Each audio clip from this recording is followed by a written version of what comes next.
Ey kampir, sen o'lyapsan, lekin mana bu yerda karyerasini qurish mumkin shu odam. Shu tosh deb nimaga tashlab yuborasan? Jo'non aka, sizda qarimaslik eliksiri bor deb eshitganmiz. San'atdan ketmaganman, unga shunchalik vaqtinchalik kirib turgan edim. Qaysi ishingizdan vijdoningiz qiynaladi? Nimadan mazza qilasiz va hobbingiz? Shunchaki kvartet taqiq o'chirgandan keyin shoh kelganda menga ber boshlandi turib olgan. Prям uyimga kelib turib olgan, shuni eslayman. O'sha qamaldi deyapsiz-ku, ular qamalib chiqqandan keyin taqdirini bilmaysizmi? Uyga kelsam, podizimni tagida alvakil meni poylab o'tiribdi. Keldingmi, yur ishlaymiz. Men o'shanda g'alati bo'lgan edim. Qariganingizda qaysi holatdan qo'rqasiz? Yig'lash boshlaganida meni soldat ko'rganda, bo'pti, mashta turib ko'ra qolsin degan. Bunisini kutib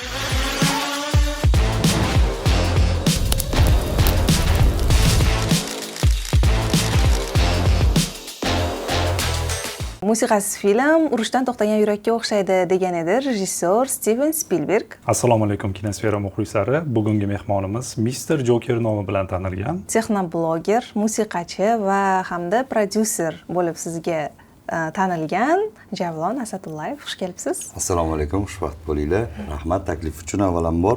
Kelganingizdan xursandmiz. Men ham xursandman, to'g'risi. Yoqimli suhbat bo'ladi deb umid qilamiz. Men ham umid qilaman shu narsadan. Jo'non aka, sizda qarimaslik eliksiri bor deb eshitganmiz. Umuman yosh ko'rinishingiz sababi nimada? Ekranda shunaqa ko'rinaman, hayotda ko'rib turibsizlar-ku. Hozir ham hayotda ham. Mendan yosh ko'ryapsiz. Aytdim, siz bilan tengi o'xshaydilar deb.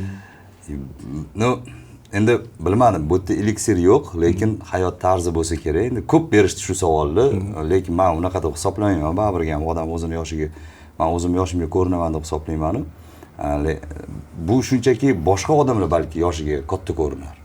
Balki men yosh ko'rinmasman, balki boshqalar katta ko'rinar o'zini yoshiga, chunki fizkultura bilan shug'ullanishmaydi ko'pchilik. Badan tarbiya, har kungi badan tarbiya juda ham muhim bo'lgan narsa, ayniqsa erkak kishi uchun. Men har kuni badan tarbiya bilan shug'ullanaman. Endi men zalga chiqaman deya olmayman, kachatsiya qilaman deya olmayman. Lekin har kuni ertalab turib 1 soat badan tarbiya bilan shug'ullanaman. Shuning uchun ham bo'lsa kerak. Faol hayot tarzi. Faol hayot tarzi. Zararli odatlaringiz yo'qmi? Bor. Ko'p juda ko'p. Yo, chekish tashlab o'rganman.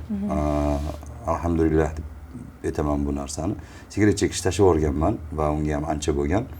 Zararli narsalardan qolgan shu kofeni juda ko'p ichaman bir kunda.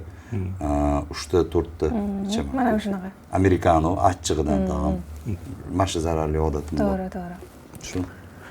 Sizni boshida radio boshlovchi, tele boshlovchi, keyin faoliyatingiz o'rtasida kvartet, keyinchalik marka guruhlarida faoliyatingizni bilamiz.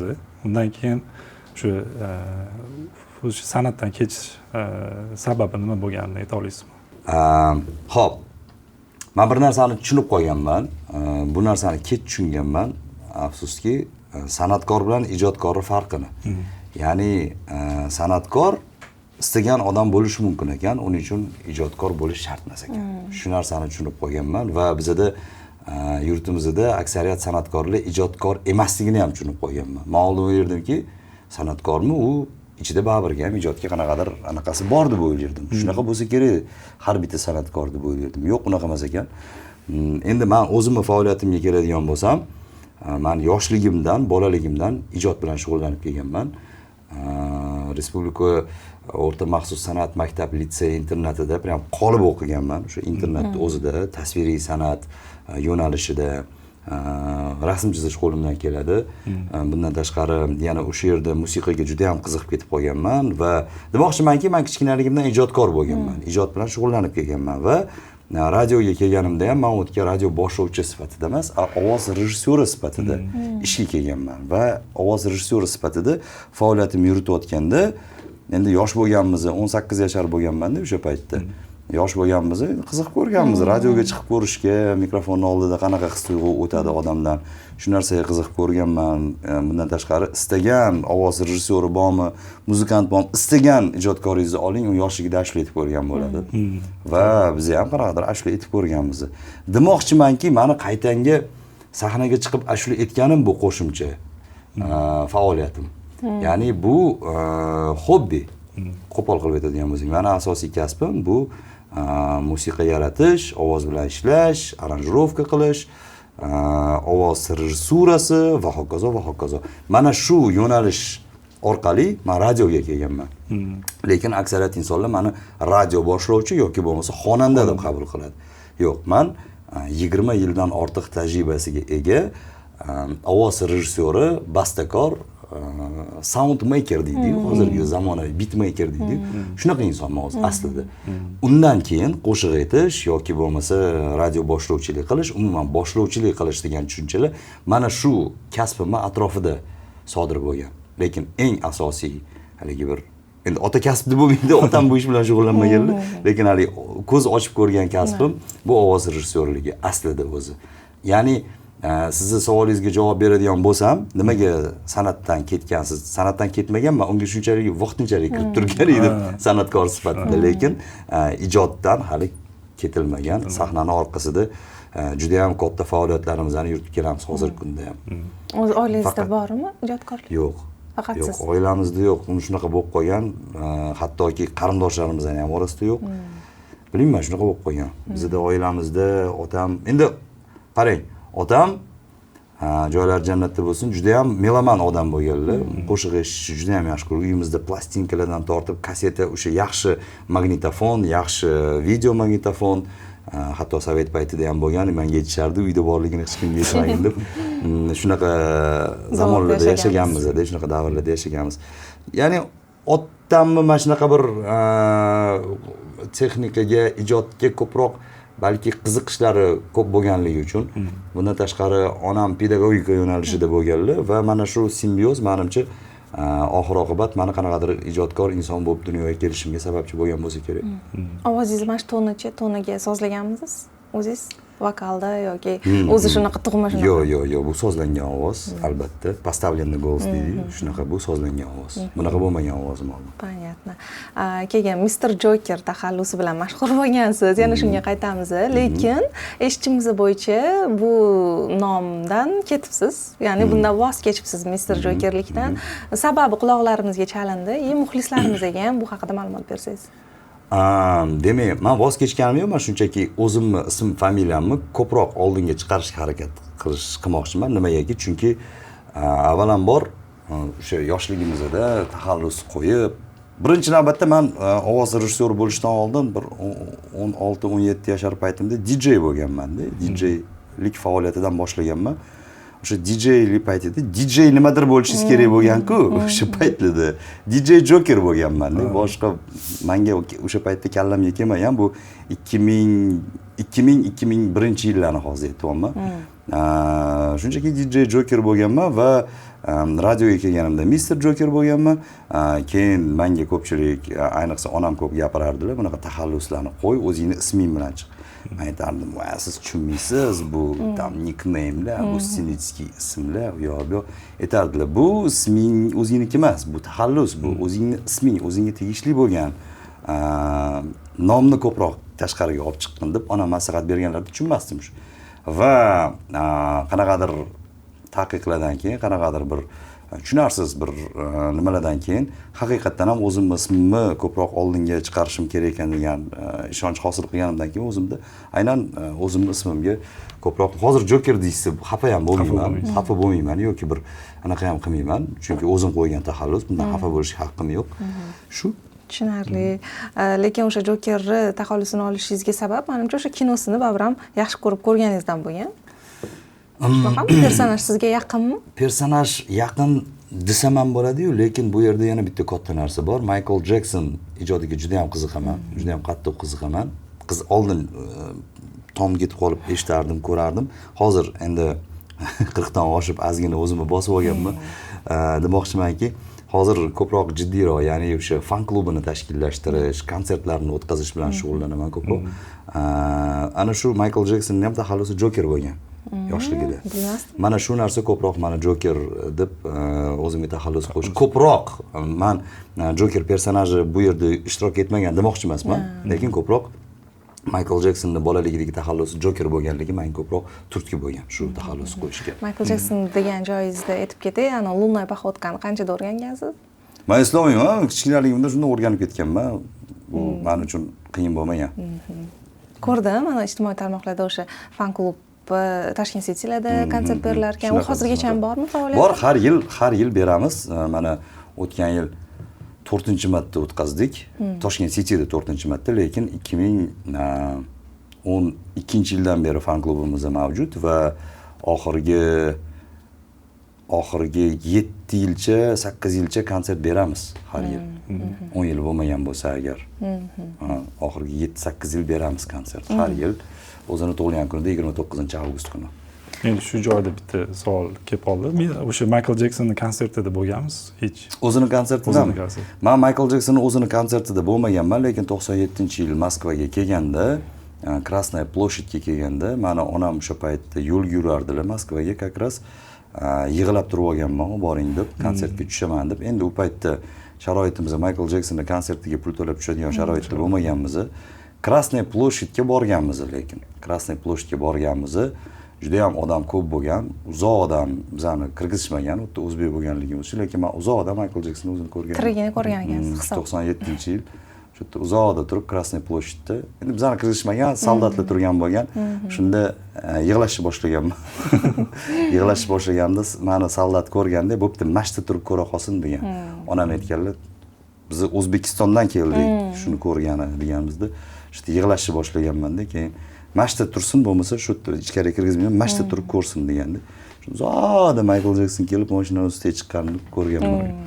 Qanaqadir ma'noda tarixiy sahnani ko'rgan ekansiz ko'zingiz bilan. Agar ko'rsanglar, internetda qidirib ko'rsanglar, Michael Jackson o'sha Krasnaya ploshadga kelib turib, mashinasining ustiga chiqqan o'shanda. Yaxshi ham mashinasining ustiga chiqqan ekan. Shunaqa. Uzoqdan ko'ringan. Joker qaysi talqini, baribir ko'rgansiz kinosini, Joker qaysi talqini sizga yoqadi? Jared Leto, Heath Ledger, Joaquin Phoenix yoki Jack Nicholson? Qarang, menga Heath Ledger eng yoqadigani o'zi aslida, lekin Joaquin Phoenix ham o'ziga yarasha yondashuv bo'ldi. Men uni ignor qila olmaymiz-da. Men aytmayman. Именно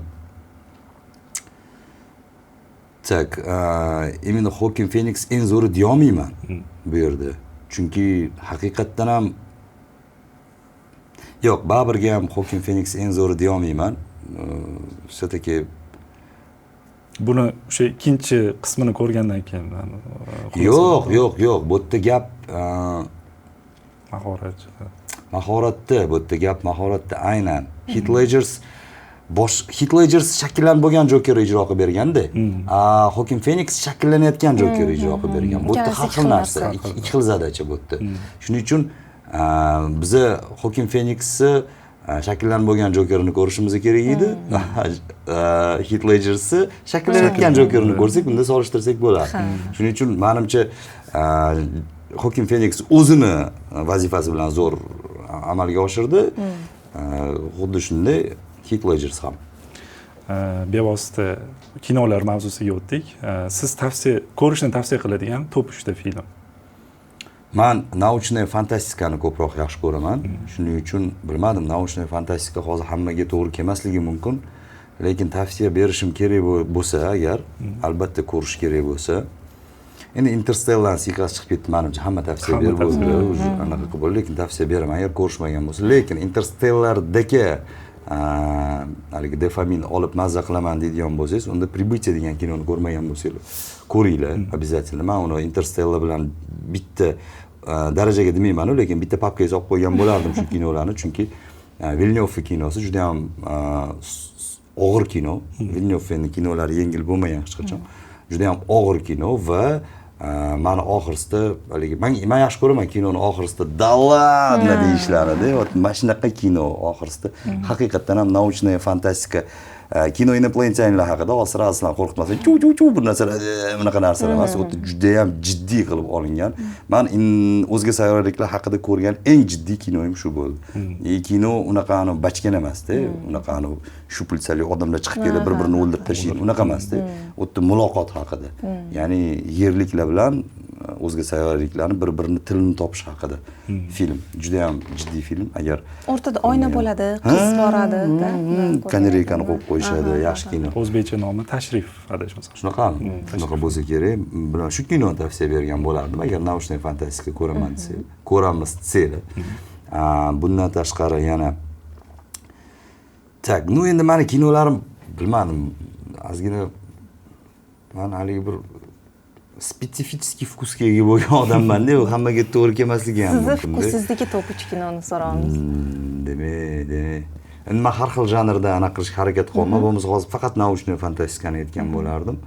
Har xil janrdan agar aytadigan bo'lsak, men juda ham eski kino, lekin yaqinda ko'rib juda ham mazza qildim bu kinoni. Ko'rmagan ekanman. Neft degan kinoni ko'rdim yaqinda. Men u kinoni ko'rmagan ekanman, o'tkazib yuborgan ekanman. 2007-yilmi kinosi ekan. Bosh rolda kim ekan? Aktyor ismi esimdan chiqib qoldi, lekin juda ham zo'r aktyor. Ismi esimdan chiqib qoldi. Bu aktyorni men kam kinosini ko'rganman. Neft degan kino. Haligi o'zi populyarniy aktyor, Омерзительная восьмеркада ham chiqqan. Keyin yana bitta ikkita kinolari bor. U aktyor Oskar olgan shu kino uchun. Bosh rolni Daniel Day-Lewis ijro etgan ekan. Da. Yaxshi aktyor. Men kuchli aktyor deb hisoblayman bu aktyorni. Tak, naучный fantastika aytdik, bitta в принципе og'ir kino aytdik, bitta yengil kino aytaylik bo'lmasa. Agar umuman agar prям fantasy haqida gapiradigan bo'lsak, ko'rmagan bo'lsanglar ko'ringlar, все везде сразу.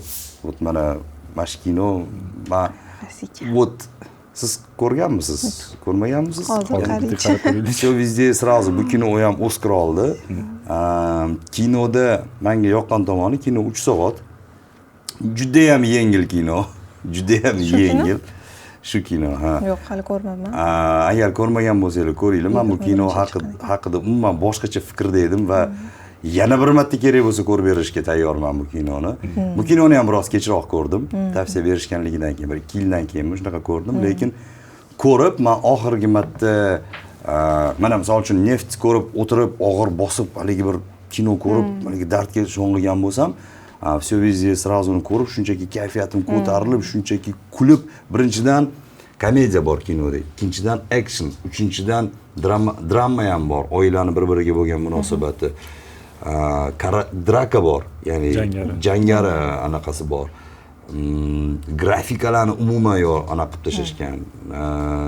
Endi ozgina bilmadim. Endi ularda bilasiz, Oskar olish uchun ozgina propaganda kerak ularda. Ozgina propaganda tomonlari bor, endi meni qoniqtirmagan. Lekin shu narsasiga ko'z yumib ko'radigan bo'lsak, в принципе, yaxshi kino. Вот mana attraksion kino bo'lsa, men shu kinoni tavsiya bergan bo'lardim. Oskar olgan.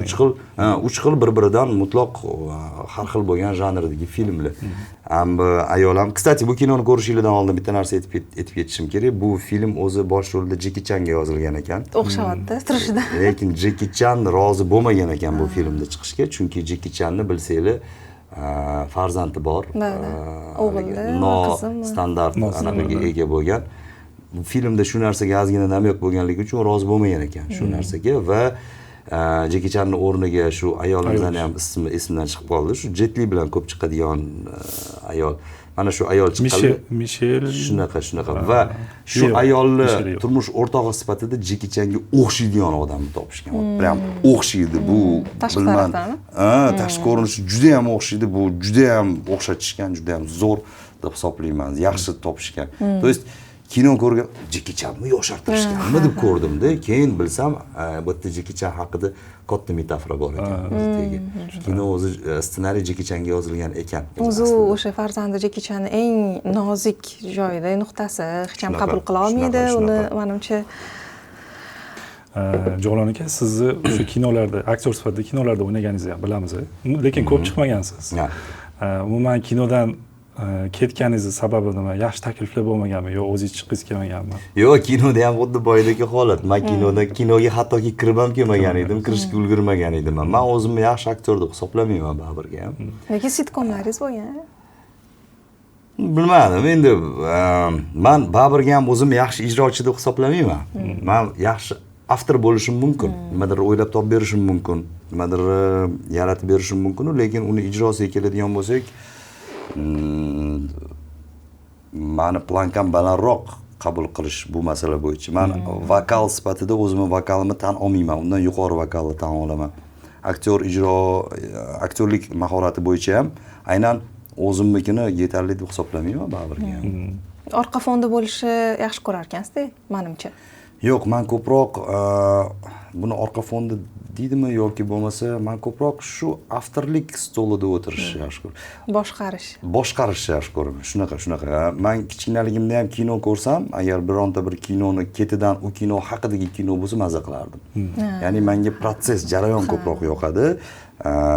Nimadan ko'ra sahnani o'zidan ko'ra menga sahnani orti ko'proq yoqadi. Ya'ni texnik tomonlari, uni qanaqa qilingan, qanaqa bo'ladi, ranglari, mana shu narsa menga ko'proq qiziqtiradi, chunki texnik inson bo'lganligim uchun bo'lsa kerak. O'tgan podkastimizda boya aytib o'tganimdek, Dilshod akani chaqirgan edik va ular bilan Kvartachka haqida gaplashdik. Kvartachkani muallif sifatida Radio 21 ekanliklarini aytdilar.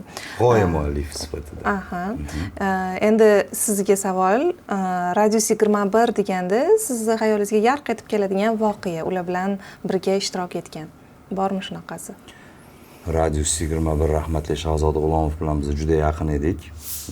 Joylari jannatda bo'lsin. Avvalambor shu insonga mana shu qo'shiqni avtorlik, mualliflik g'oyasini berganlari uchun juda ham katta rahmat deb qolamiz. Bu men hech qachon esdan chiqarish kerak emas bu narsani. Endi Shahzod aka bilan xayolimga kelgan birinchi biz juda ko'p situatsiyalarga ko'p tushardik. Biz hattoki bitta uyda yashaganmiz ham Shahzod aka bilan. Biz ijod qilardik-ku, ular qo'shiq yozardilar, tekst yozardilar, men aranjировка qilardim, sotardik san'atkorligi. Men Shahzod bilan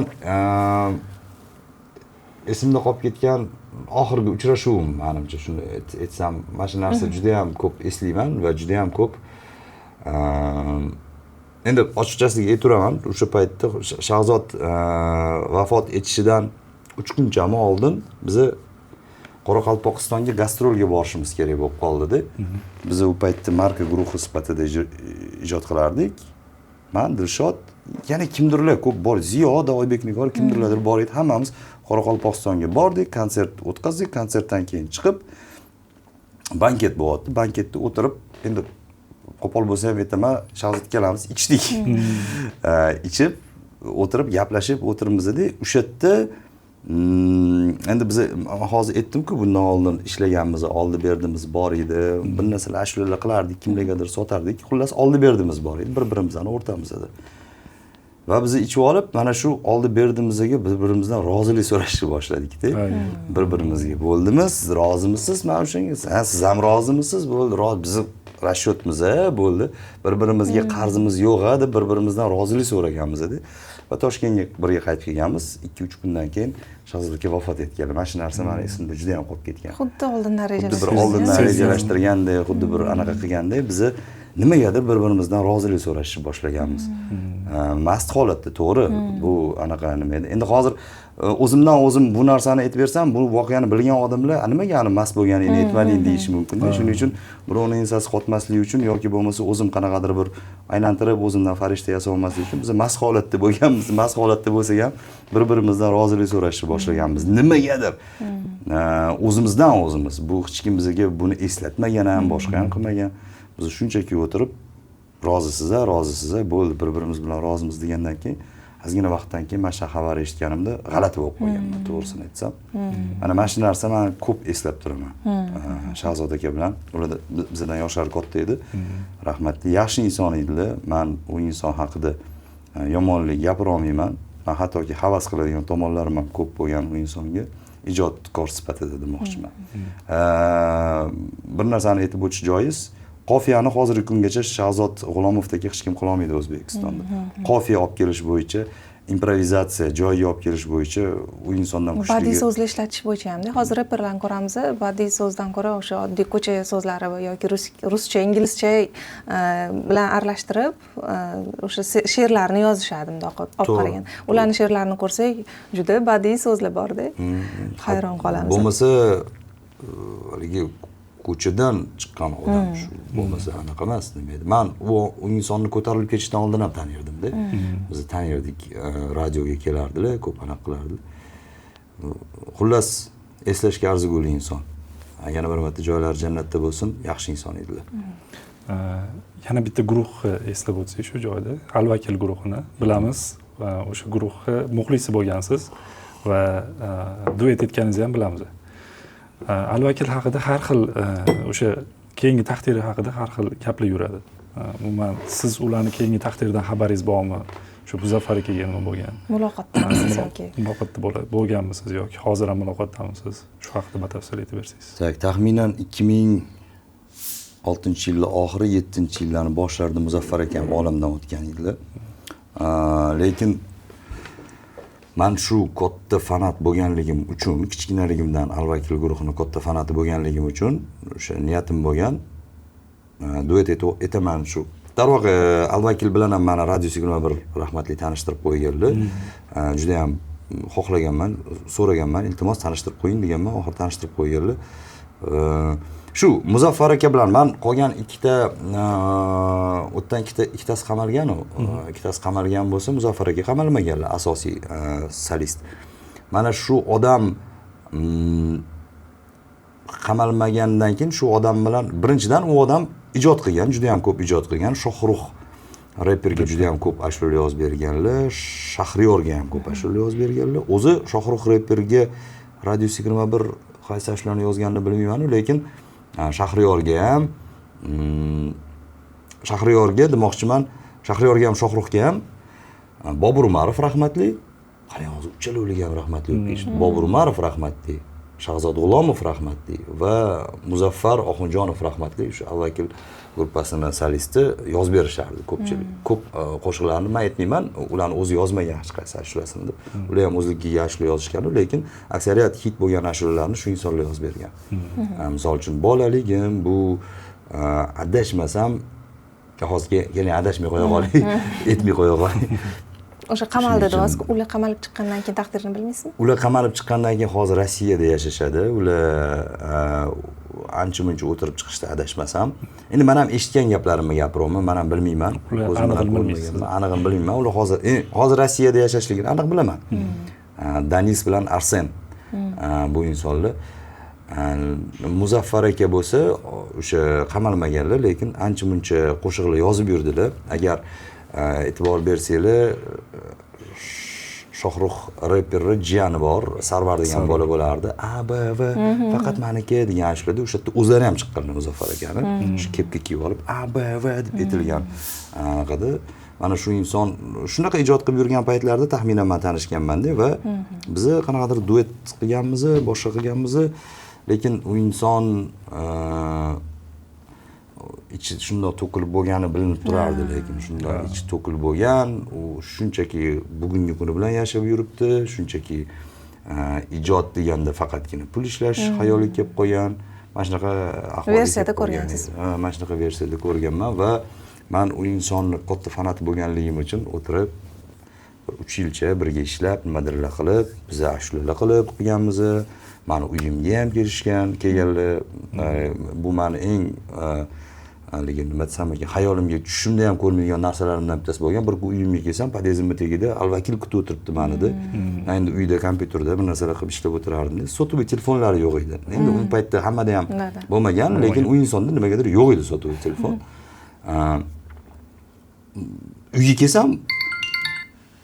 Uyga kelsam, pod'ezdimning tagida Alvakil meni boylab o'tiribdi. Keldingmi, yur ishlaymiz. Men o'shanda g'alati bo'lgan edim.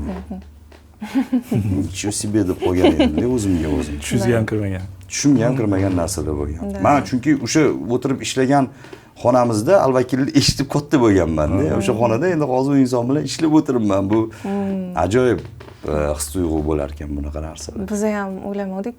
Marka guruhi bilan, solistlari bilan bunaqa gaplashib o'tiramiz. Endi biz jim unaqa darajadagi bo'lmaganmiz.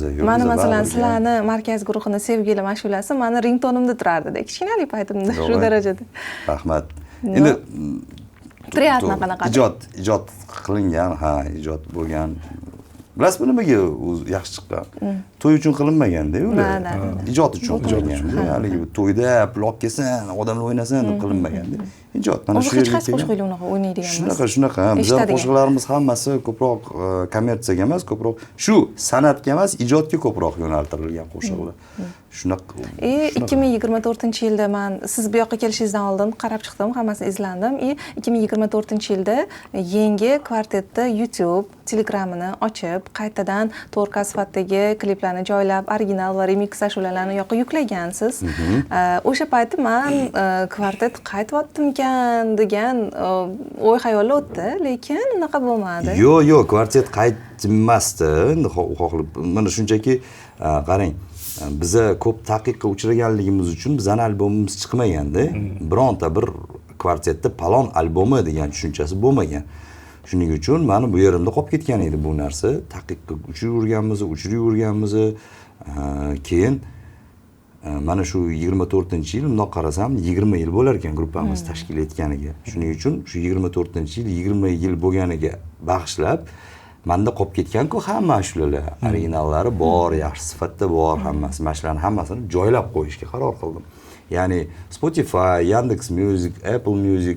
Chunki menga ko'p berishardi savol. Qani nima qatdan topsak bo'ladi? Yaxshi sifatda. Anta mana bunaqa zvukovoy logosi bor ekan, bu yerda sifati yomon ekan, anta klipda olingan versiyasi ekan. Hammasini bitta joydan qatdan eshitsak bo'ladi. Mana avtor sifatida sen etgin bizaga deyishardi. Men to'g'ri javob eta olmasdim.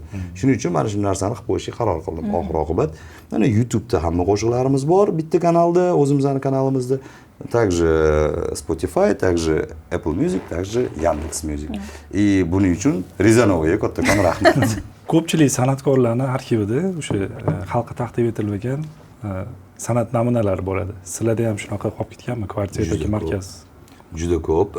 Biza taqdim etilmagan ashulalarimizni sotib tashlaganmiz ham, ularni eshitgan bo'lishingiz ham mumkin. Bu misol uchun Shohruxxonning moda qo'shig'i bu kvartet qo'shig'i bo'lgan. Modniy preket ko'tarilgan yoqqa. Shunchaki kvartet taqiqqa uchragandan keyin shoh kelganda menga ber boshlandi deb turib olgan. Prям uyimga kelib turib olgan, shuni eslayman. Shohruxxon menimcha o'shandan keyin o'zi taniqli bo'lib ketdilar. Endi shunaqa deyishadi, men endi hamma strelkani o'zimga qaratib qo'ygim kelmayapti. Biz qaratamiz. Keyin batareyka qo'shig'i, "Aka bering telefoningizdan bitta telefon qilib", bu ham kvartet qo'shig'i bo'lgan o'zi aslida. Shu ustimma keyin "Sevaman desa indamaysan" degan shular. Bu ham kvartet qo'shig'i bo'lishi kerak edi o'zi. Keyin markani qolgan shular hammasi. Bundan tashqari yana hozir hammasini men oxirgi payt pamiyatim yomon bo'lib qoldi, nimagadir Coviddan keyinmi bilmayman. Juda yomon bo'lib qoldi. Asoratlar qoladi. Turib oddiy elementar narsalarni bilib turibman nima haqida gapirayotganim, lekin nomi esimga kelmay qolyapti-da. O'shunda hammasi sotilgan prям. Yo'q, hammasi sotilib ketgan deyolmayman. Hozir ham arxivingizda bor, lekin bor, sotilmagan. Yaqinda mana show biznes degan ashulalarni chiqarib yubordim, eshitgan bo'lsangiz, bor edi, bu yotgan edi bu ashula. Keyin yana qaysi ashulalar edi? Kvartetniki bo'lishi kerak bo'lgan. Nima bu moda edi, okey. Batareyka bu ham bor edi. Mabodo Oybek Nigoraga yozdim. Oybek Nigoraga bitta ikkita ashula yozib berganman, lekin ular kvartetga aloqasi yo'q edi. Yo'q. U Oybek Nigoraning o'ziga yozilgan ashula. O'shanaqa qo'shiqlar muallifi bo'lgansiz-ku, shularni ham bitta eslab o'tsak, qaysi qo'shiqlarning hit bo'lganlarini eslasak. Tak, Nigina Nabiyeva Olmali aymoqchani yozganman. Agar eshitgan bo'lsanglar, вот, keyin tak, Ustimma hamma qo'shiqlari deyarli. Samandar aka bilan Gabar Juba duetimizni ham birga qilganmiz. Samandar aka Leyla qo'shig'i, yana hozir men eslolmayapman. Men просто ancha bo'ldi-da ashula yozmayotganimga xonandalarga. Shuning uchun hozir hammasini eslolmayapman. Ko'p bo'lgan u paytda, o'sha payt yoshlar orasida, kстати, Shohruxxonni Armon qo'shig'i ham. Armonim. Da, shu qo'shig'i ham. Keyin endi hozir hit ashulalar haqida gaplashyapmiz, o'shaning uchun eslashga harakat qilyapman-da. Bir jo'natib qo'yaman, spiska qilib qo'yinglar, hozir eslolmayapman, to'g'risi hammasini eslolmayapman. Jonlan aka, sizni oldingi avlod, qo'shiqchi, radio boshlovchi sifatida eslab qolgan. Hozirgi avlod ko'proq texnobloger. Chunki Instagramimizni ham ko'ryapmiz, ko'proq o'sha texnobloger tarafdan ketyapmiz. Keyin iPhone o'sha mahsulotlarini obzor qiladigan inson sifatida biladi. O'sha sizga qaysi tomoni ko'proq og'ir, o'sha tarozidan oladigan bo'lsak, qaysi tomon sizga og'irroq? Xo'p, men buning uchun bitta narsani tushuntirib berishim kerak edi. O'sha boshida boya tushuntirganimdek, san'atkor va ijodkorga o'xshagan. Men mashhurlikka toshi bunaqa og'ir bo'ladi deb o'ylamagan edim. Mashhurlikka toshi bor. U juda ham og'ir bo'ladi. Ya'ni siz mashhur bo'lganingizdan keyin katta e'tiborga tayyor bo'lishingiz kerak va bu katta e'tiborni ko'tara olish, bu bilmayman, bu qo'l bilan ushab yoki bir qanaqadir bundoq ko'rsatib berish mumkin bo'lgan narsa emas, tuyg'u emas. Bu lekin mana men o'zimni birinchidan mashhur inson deb hisoblamayman. Lekin qanaqadir darajada mashhurlik darajasi bor. Mana shu darajani o'zi ham bir xillari og'irlik qiladi-da. Misol uchun o'tbetga kirsangiz, odamlar taniydi, qarab turadi, boshqa qiladi. Mana shu e'tiborni o'zi ham odamni bir xil paytlarda nima desa bo'ladi? O'zbekcha so'z topolmadan naprigat qiladi-da. Mana shu narsa odamni naprigat qiladi. O'tbetda bemalol o'tira olmaysiz, oilangiz bilan o'tira olmaysiz, boshqa qila olmaysiz yoki bo'lmasa to'g'risi shahar transportlarida yurgim keladi bir xillari, metrolarni sog'inaman. Men aytmayman, men metroga tushsam odamlar xalaqit berib tashlaydi bosh. Lekin bizada g'alati tushunchalar bor. Voy, qara metroda yurar ekan deydi. Nima qildi degiz keladi-yu, lekin deyolmaysiz. Stereotip qanaqadir bir odat tusiga aylanib qolgan tushunchalar. Mana shu narsalar ozgina odamga naprigat qilishni boshlaydi. Mana shu narsalar shuning uchun man o'sha biza qachonlardir tasodif mashhur bo'lib ketib qolgan. Endi to'g'ri, men hozir yo'q, biz buning uchun biz xohlamaganmiz-yu mashhur bo'lib qolganmiz demoqchi emasman. O'sha boyaga aytgan gapim, odam yosh bo'lgan, odam ishtiyoqi qaynagan, nimadirlar qilgisi kelgan va juda ham baland yonib ketib qolganda bu olov. Biz o'zimiz bilmay qolganmiz, xuddi bir yosh bola go'rt o'ynab pajar qilib yuborgandek gapda, bu shunaqa bo'lib ketib qolganda va buni toshini, buni og'ir yukini meni hayotimga juda salbiy ta'sir ko'rsatgan. Men bu narsa haqida endi gapirib bera olmayman, lekin ko'z tegib, odamlarni nazari tushib, bir anaqa bo'lib, men ko'tara olmaganman bu narsani. Ya'ni buni toshi og'irligini ko'tara olmasdan o'zim sekin to'xtatishni boshlaganman. To'xta. Kerak emas ekan menga bu narsa. To'xta, kerak emas deb o'zim to'xtatishni boshlaganman. Va bundan kelib chiqyaptiki, men san'atkor, ijodkor sifatida o'zimning faoliyatimni yuritib kelyapman, hozirgi kungacha ham yuritaman, lekin san'atkor sifatida menga qiyin ekan bu narsani. Toshni ko'tarib yurish. Istagan mashhur san'atkor, istagan mashhur artistingizni hayotini qiziqib ko'ring, u juda ham katta depressiyada yashaydi. U o'zini erkinlik anaqasidan almashadi bu mashhurlikka. Erkinlik yo'qoladi. Men juda erkin insonman. Menga bu narsadan ayrilib qolish, bu o'zimni qanotlarimni yo'qotib qo'yish degan gapdi. Agar san'at sohasida yurish kerak bo'lsa va mana shu mashhurlikni ko'tarib yurish kerak bo'lsa, men undan ko'ra mashhur bo'lmay qo'ya qolay degan tushunchaga kelganman. Ya'ni ko'proq menga shu jimgina anaqada o'zim ishimni qilib yurganim yaxshi. Lekin men ijodni ichimdan sug'urib tashlay olmaganman, hech qachon tashlay olmayman, chunki men shunaqa inson bo'lib tug'ilganman. Ijodkor. Meni kamchiligim juda ham ko'p. Men hozir o'zim maqtayotgan odamga o'xshab qolmay. Bizga hech qanaqa tuyulmayapti. Kamchiligim juda ham ko'p inson sifatida, lekin haligi bir aniq ayta oladigan narsam menga ijodkorlikni Alloh yuqtirgan. Men bu narsani aniq bilaman. Chunki demak, qayta dunyoga kelsangiz san'atkorlikni tanlamasmidingiz? Mashhurlikka aynan? San'atkorlik demoqchisiz, ijodkorlik demoqchisiz. Yo'q, ijodkorlik emas, san'atkorlik. Mashhurlik. Mashhur bo'lib ketishimi? Yo'q, tanlamagan bo'lardim. Lekin buni plyus tomonlari ham bor-da. Ishingiz tezroq bitadi. Shuning uchun ham bugungi kunda endi ham yo'q qo'yarmanman-da. Ozgina balansni ushlab turishga harakat qilyapman. Mana misol uchun, mayli texnobloger darajasida taniy qolsin, san'atkor darajasida emas. Texnobloger. Okey, bo'ladi. Uning uchun texnoblogerga birovning ko'zi tegmaydi-da. Ashlachi bo'lsangiz tegadi birovning ko'zi. Texnobloger bo'lishingizga sabab ta'tilda o'qiganingizmi? Endi qarang, kichkinaligimdan, juda ham bolaligimdan men texnikaga qiziqqanman. Mana shu musiqa yaratishim, boshqasi ham hammasi shu texnikani ketidan. Ya'ni men kichkinaligida bir necha marta to'k urib olgan bolalar bo'ladi-yu, bilasizmi? Payat qilgan, bir narsa qilgan, izolentada o'ragan, magnitofonini bir narsa qilgan, mana shunaqa odam edim kichkinaligimdan texnikaga muhabbat menda juda kuchli bo'lgan. shu ijod va texnika mana har doim bu narsa anaqa qilgan va o'sha bizani davrimiz ya'ni o'sha san'atkorlarni davri tugab sekin YouTube rivojlanishni boshlayotganda men qanaqadir vektorni ko'ra oldimda bizda YouTube rivojlanadi, internet rivojlanadi. Shuning uchun men har kuni qanaqadir bilim olaman baribir ham o'tirib yangi chiqayotgan texnologiyalar, Apple texnologiyalari, korporatsiyalar haqida baribir ham bilim olaman. Baribir ham o'tirib o'qiyman shularni, baribir ham eshitaman, ko'raman. Mana shu bilimni nimaga bo'lishim kerak emas degan naqa keldi. Endi ijodkor bo'lganligimiz uchun, boshqa qilganligimiz uchun ichkaridan qaynab chiqaveradi-da, bir narsa qilgisi kelaveradi baribir ham. Mana shuni simbiozini bundoq o'ylab topdim. Ya'ni birinchi navbatda qanaqadir blog qilish kerakligini tushunib yetdim. Birinchi navbatda qanaqadir blog qilish kerak. O'sha siz aytganingizdek sitkomlar proba qilib ko'rdik. Musiqiy qanaqadir proyektlar qilib ko'rdimda va shu o'rinda aytib o'tish joiz, Aziz aka Odilxo'jayev degan inson bor. Mana shu inson juda katta tajribali kompyuter do'konlariga ega inson. Mana shu inson kelib menga aytdilarki, siz texnoblogging qiling dedilar. Sizda zo'r chiqadi shu narsa dedilar. Men o'ylab qoldim, haqiqatdan ham to'xtang dedim. Texnoblogging bizda в принципе blogging hali shakllanib ulgurmagan edi u paytda. Men 2018-yilda aytyapman hozir. Siz texnoblogging qiling dedilar. Ana shunda men birinchi texnoblogimni qildim. Ya'ni bitcoinlar haqida, mining haqida qildim. Zo'r ketdi. Odamlar menga aytdiki, siz gapirib bering shu narsalarni, iltimos sizda yaxshi chiqyapti. Chunki birinchidan texnikani tushunadigan odam, ikkinchidan uni yaxshi gapirib bera olish hammani ham qo'lidan kelmaydi deyishdi. Men o'ylab qarasam, haqiqatan ham shunaqa. Mendan bilimi kuchlilar bor, lekin ular yaxshi gapirib bera olmayapti. Mendan yaxshi gapiradiganlar bor, lekin ular texnik bilimi yo'q.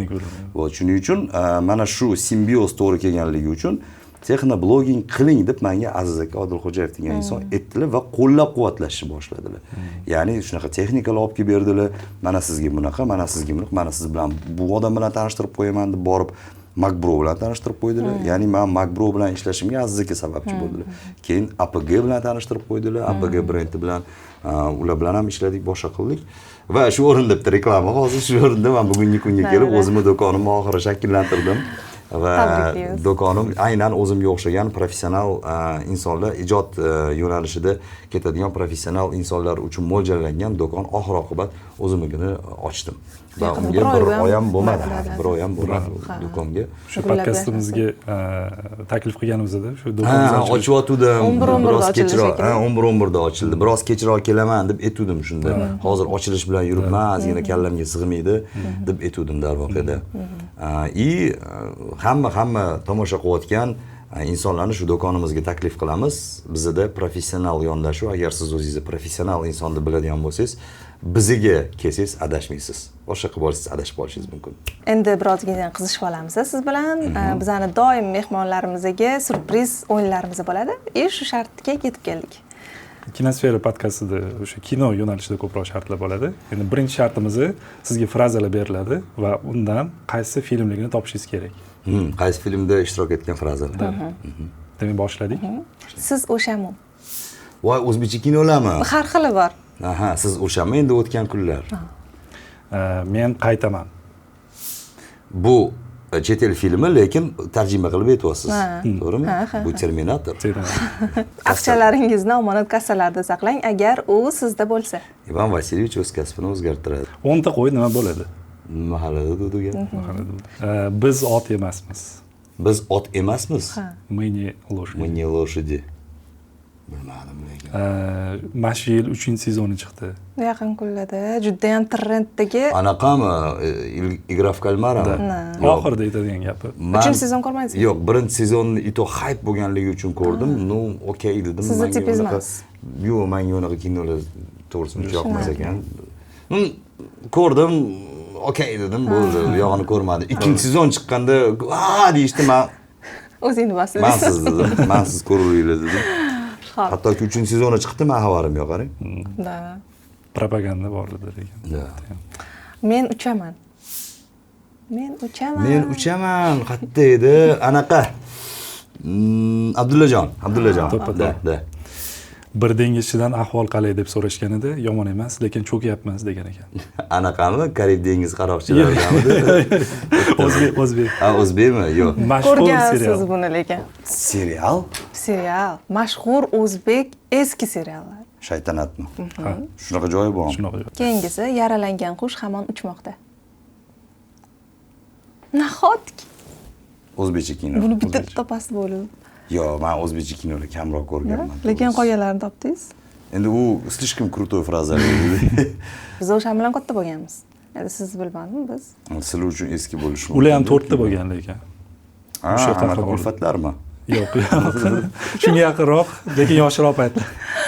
Yo'q, bilmadim. Qanaqa Osmondagi bolalar? Osmondagi bolalar. bolalar. Ha, to'g'ri. Ot ishonasizlarmi, shu kinoni ko'rmaganman. Ko'rmagansiz. Ko'rmaganman. Ot kechiringlar, men nimaga ko'rmaganman? Chunki yana bir marta tushuntirib o'tay, men internetda katta bo'lganman. Bizda o'tda televizor yo'q edi. Endi lirik chekinish qilsa nima deysiz ozgina? Radio 21 tepada eslab o'tdik. Yuqorida sizni Radio 21 xirgoya qilib, yaxshi ko'rib eshitib yuradigan qo'shiqlaringiz qaysi? Dubay. Dubay men eng yaxshi Adashmagan ekanman. ko'rgan qo'shig'im bu Dubay radiosi. Chunki yozilayotganda ham hattoki birga bo'lganman. Ular Dubayga borib yozganlar-da, kelib keyin Mamatga zo'r Bo'lgan voqeami shunda? Ha. Bunisini kutib o'tdim. Sayyora xafa bo'lmaysiz, lekin shunaqa-ku.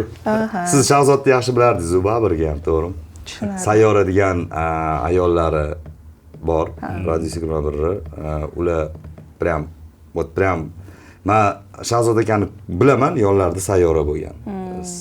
Radio 21 kerak bo'lsa yelkasida ko'tarib yurgan odam Sayyora hisoblanadilar. Sayyora, siz eng zo'risiz. Tushunarli. Va xuddi shu qo'shiqni tanlagan edik. Sizni ijroyingizda qanaqa xirgoya qilinadi deb. Oppa. Shular ham ayttirmoqchimisizlar? Mumkinmi? Ko'zim zrenam yomon. Bor yo'g'i 12 kun atiga, undan ortiq bo'la olmaymiz birga.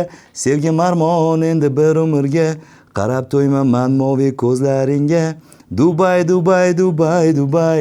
Ko'rishmasak mayli jonim goodbye. Только смотри mani, sevgim ne забывай. Mana shu joyini Ajoyib ijro. Va chiroyli chiqdi. Sizni ijroyingiz ham yaxshi chiqarkan. Rahmat, rahmat. Men o'zi Bekzod bilan gaplashib shu ashulani aytib yuborishim kerak deb boshqa. Cover qiling.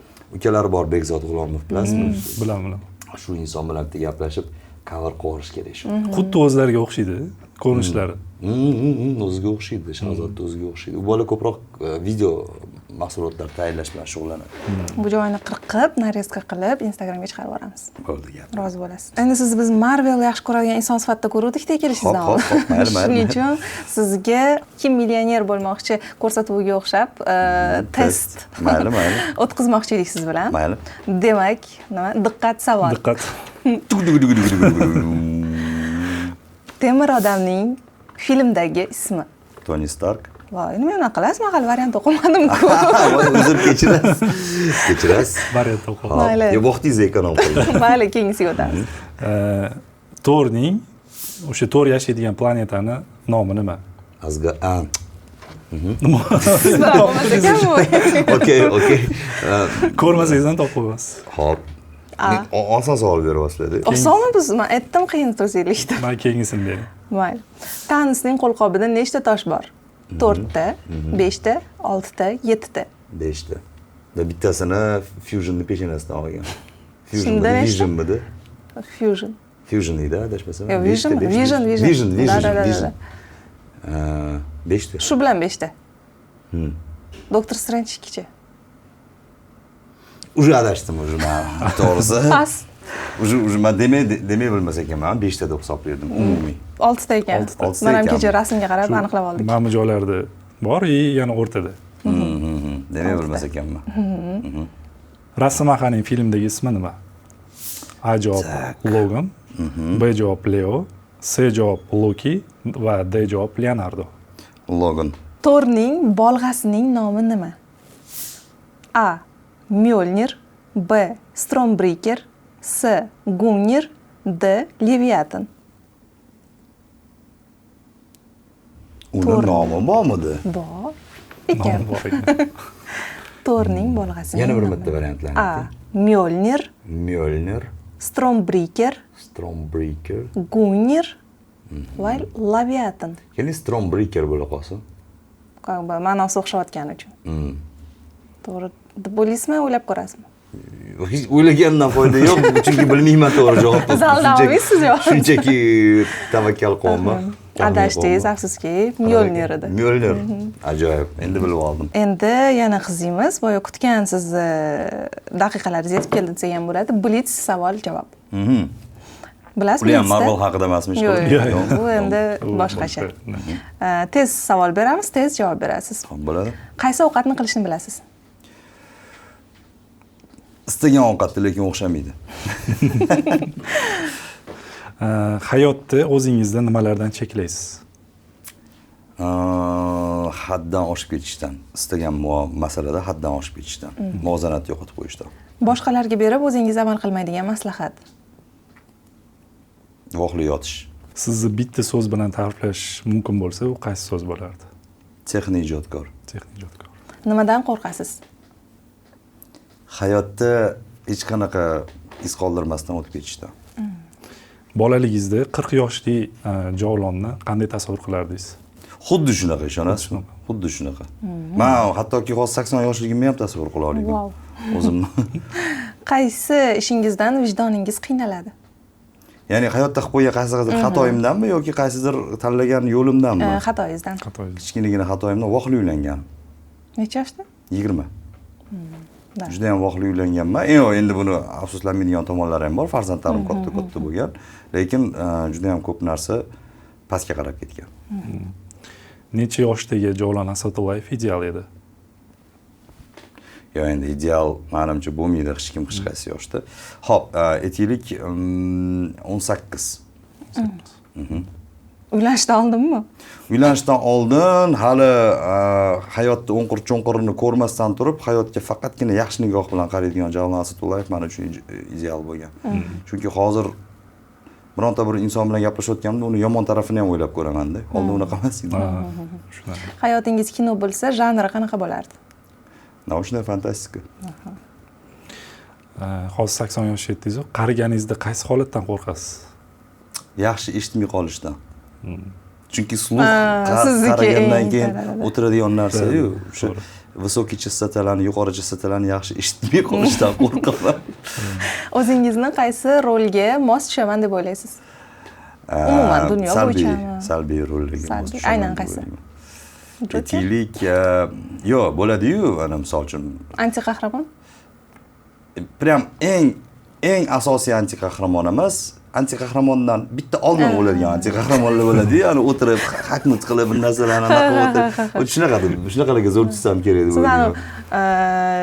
Impossible demaydi, Tom Cruise o'ynagan. Missiya o'shandagi yondagi kompyuter o'rtoq ekansizda. Shunaqa. Mana shunaqalarga ham ko'proq chaqirishadi. Qaysi film yakunini o'zgartirgan bo'lardingiz? Titanic. Nega? Nima? Ikkalasi bitta eshikka chiqishni xohlaymiz. Hachaba uni tashlab yubormasligini xohlardim. Hachaba uni shuncha qidirib kelgan odamga shu nasib qilishini xohlardim. Ochgandan keyin seyfi topolmadi, shuncha anaqa. Hachaba uni kelib turib, "Mayli, sen topolmading, lekin o'sha mana" deb qo'liga berishini, deb tashlab yuborishini emas-da, mana o'sha narsa asabimga tegan.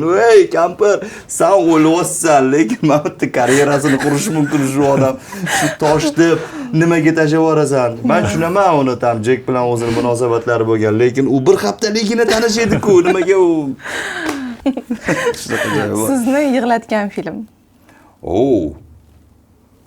Meni yig'latgan film Titanicni birinchi marta ko'rganimda men yig'lab yuborganman, kichkina bola bo'lganligim uchun. Oxirgi yig'latgan film. Mana shu neftni bitta joyda ozgina ko'zim endi yig'lab o'tirganim yo'q, mana shu keladi-yu, shunday keldi, ko'zdan ozgina milt etgan yosh chiqdi. Shu o'g'li bilan bo'ladigan bitta epizodi bor. O'g'li eshitolmay qoladi, qulog'i eshitmay qoladi. Va og'ir epizodi bor bitta, shu yonib ketadi, pajarda qolib ketadi, qulog'i eshitmay qolib, ana bola eshitmasdan turib hayotga ko'nikishni boshlagan. Men bolalarga sal anaqam nimaroqda. O'sha kinoda ozgina mashtimga keldi, haligi kom deydi-yu. Shu bola eshitolmay qolganda. Umuman nimadan mazza qilasiz va hobbingiz? hobbim bu san'atkorlik, buni tushundinglar уже. Ya'ni mana shu texnobloginglar ham boshqalar ham hammasi san'atkorlik. Muzikadan mazza qilaman. Oxirgi payt oldin unaqa emas edim, oxirgi payt tabiatni juda ham qadrlaydigan bo'lib qolganman. Oldin men tushunmasdim, odamlar tog'ga nima chiqishadi, derdim. Nimaga? Yoshlikda hech kimga qadrsiz bo'ladi. Вот mana hozir toza havo nimaligini, ayniqsa hozirgi kunlarda. Hozirgi kunda toza havo, nam havo kerakligini, yosh katta bo'lgandan keyin, soliqqa tekin podpiskalar tugagandan keyin yog'i pulli bo'lar ekan. 30 dan keyin o'shada tugagandan keyin sekin-sekin haligi bir shu narsadan qadriga yetishni boshlayapman. Tabiatdan mazza qilaman. Keyin farzandlarim, meni farzandim ko'p. Men 5 ta farzand otasiman. Va farzandlarim bilan o'tbetga borib, o'tirib, mazza qilib, o'shalar o'ynasa, o'shalar zavq olsa, shundan mazza qilaman. MC Shodni bitta so'z bilan ta'riflang. Bitta so'z. Endi uni raqamlari ko'p edi. Uni aytolmayman. Bu yerda aytolmaydi. Bu yerda aytolmaydi. Uni bitta so'z bilan ta'riflaydigan bo'lsak, shunchaki xushchaqchaq.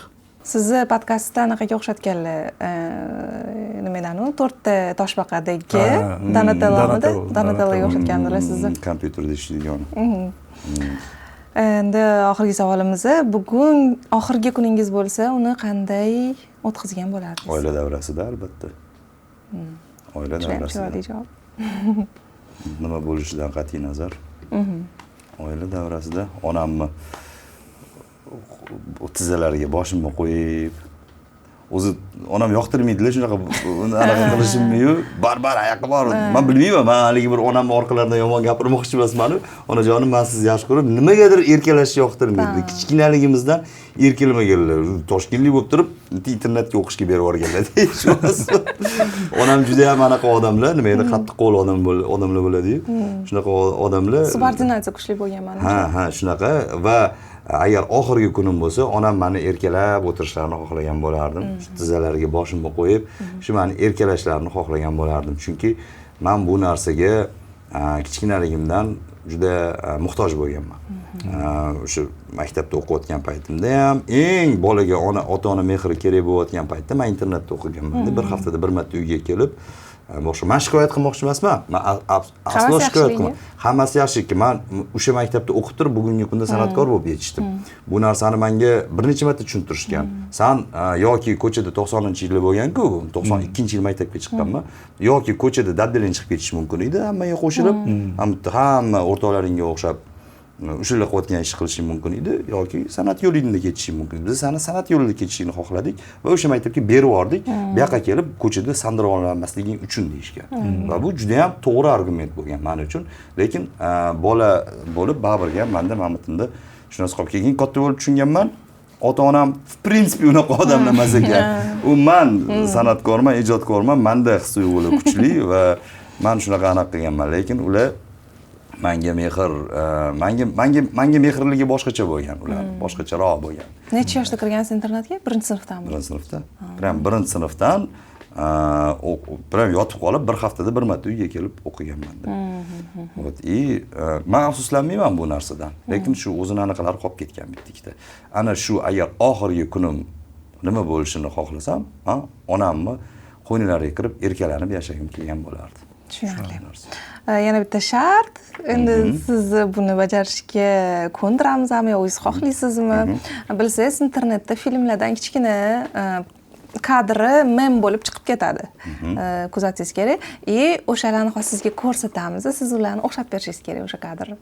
Qo'limdan kelgancha. 100 taraflama. Aktyorlik mahoratim qanchalik bilmayman, lekin qo'limdan kelgancha qilaman. Birinchisi. Yo, bilaman, endi buni Tom Kruzdan boshqasi qilolmasa kerak. Bu mashhur mem-ku, buni yaxshi ko'raman. Yo, buni qilolmayman men uchun. O'xshadi.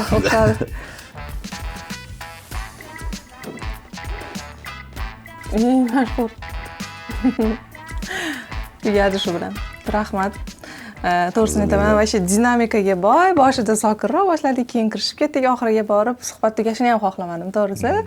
Lekin ko'p narsani o'zingizdan eshitib, to'g'risi yengillik bo'ldi men uchun. Chiroyli suhbat uchun, tashrifingiz uchun kattakon rahmat deymiz. Arzimaydi, sizlarga ham rahmat taklif buyurganingiz uchun va loyihangizda omad tilab qolamiz. Yana taklif qilsanglar kelamiz albatta. Jo'naniki arzimasa ham shu Opa, ничего себе. Telekomdan maxsus promokod. Opa, bu kinoteatrlarga.